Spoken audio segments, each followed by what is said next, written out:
But I also don't think the sell-off was a natural event. I think it was orchestrated. I think the Trump administration was behind it.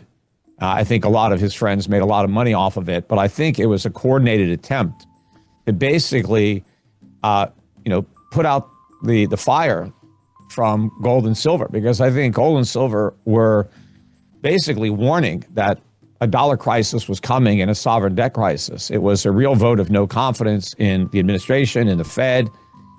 And I think they had to do something about that. So I think they coordinated the raid with the early release of Trump's Fed pick with false talking points to disseminate to the media that somehow this was some huge surprise and that Trump had decided to appoint an inflation hawk who will be much more hawkish than Powell and far less likely to cut rates. In fact, likely to start raising rates almost immediately, and less likely to use quantitative easing, more likely to resume quantitative tightening. That is the story that is being sold.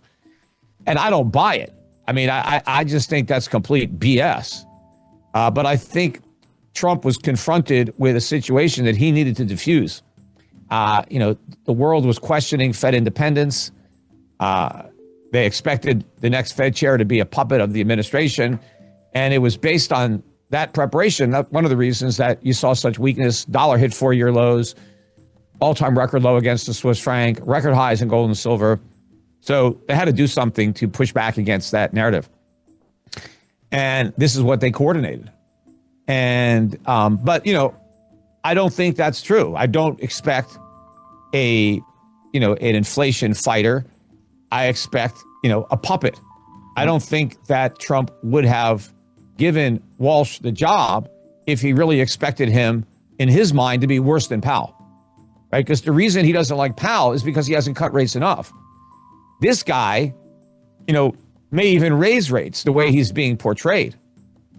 And so I don't buy that. And maybe what they try to do is nominate somebody who looks like a independent choice, who's not going to just do what Trump wants, but who is a real inflation hawk. Then when he goes and cuts rates anyway and does exactly what Trump wants, they'll be able to pretend that this is independent. They'll say, look, I appointed this hawk.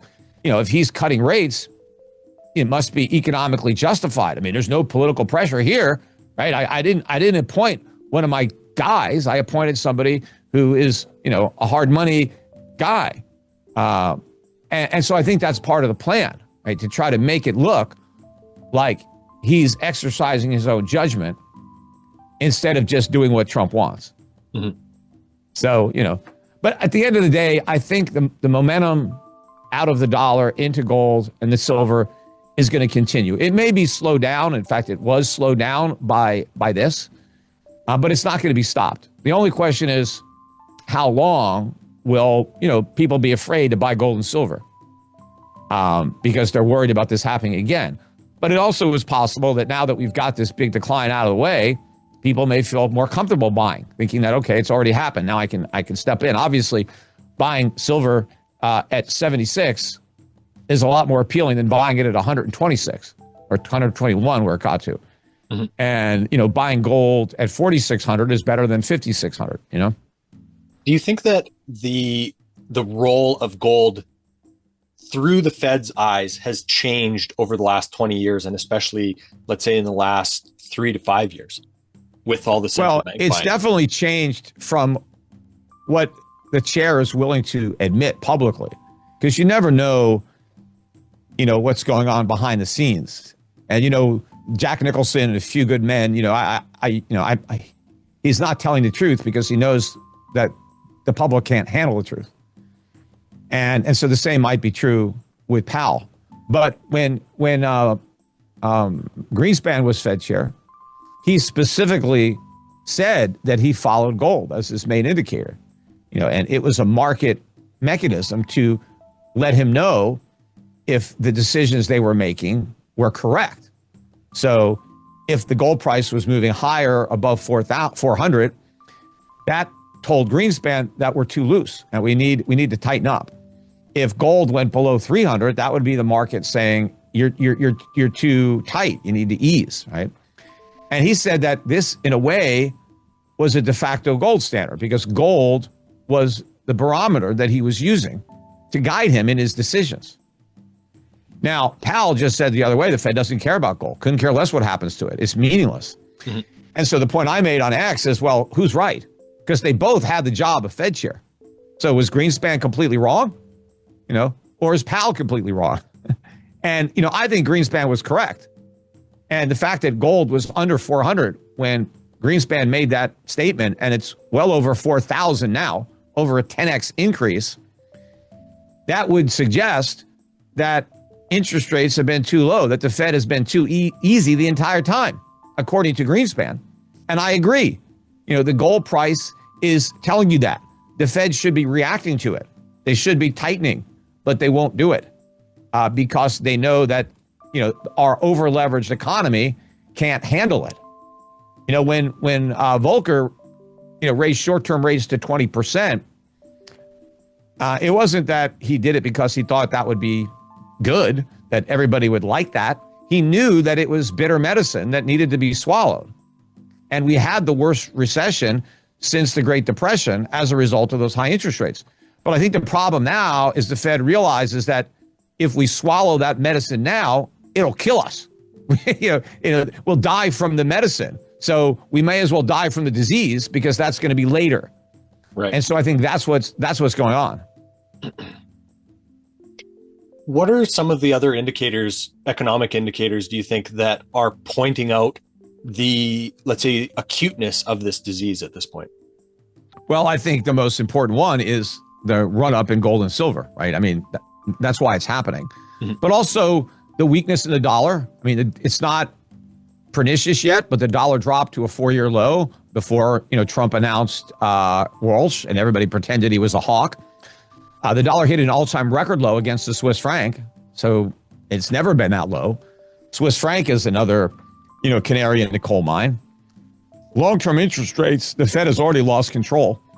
Long-term interest rates are higher now than they were before the Fed started cutting rates. Even if you go back to the first rate cut, they've cut rates 6 times and long-term rates have gone up. That's not what they wanted. So the bond market is not cooperating. So that's already a sign that there's a problem because the market is recognizing that, we're not good for the money, that we're not going to be able to repay our debt without massive inflation, which doesn't count as repayment. It's basically a surreptitious way of defaulting. And if you're a creditor of ours, you don't want an inflationary default. You want to just get out, right? You want to do something else. So you're going to buy gold instead of treasuries. And that's what they've been doing. Well, you and I have spoken before about basically the bond market signal being wrong to investors. Do you think that this is actually turning around now? Well, not totally. I mean, and Powell bases his confidence on the bond market. So the reason he's so dismissive of the warning that's being sent by gold and silver is because he says, look, we're not seeing it in the bond market, right? We're not seeing it in inflation expectations that would manifest themselves in higher yields. And he's missing the point that yields are higher than they otherwise would have been absent these fears building.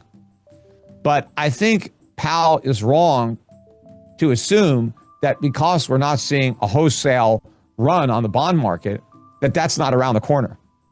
That the gold market and now the silver market are just more sensitive to that loss of confidence. But the next domino that's going to fall is going to be the bond market and the US dollar relative to fiat currencies, not just relative to gold.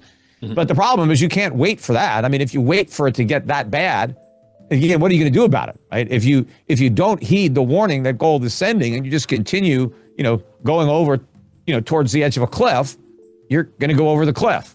And by then it's too late to say, yeah, well, I guess there was a warning there. It's like, all right, well, now what are you going to do? Because it's a full-blown dollar crisis. It's a full-blown sovereign debt crisis. But that's where we're heading. And I think some people in the government might know that. And I think their primary goal is just to delay the crisis. They don't want to stop it. They don't even want to lessen it. They just want to delay it. That's their primary goal. Don't let it happen on our watch. First, the goal is to get through the midterms, and then just get through the election, right?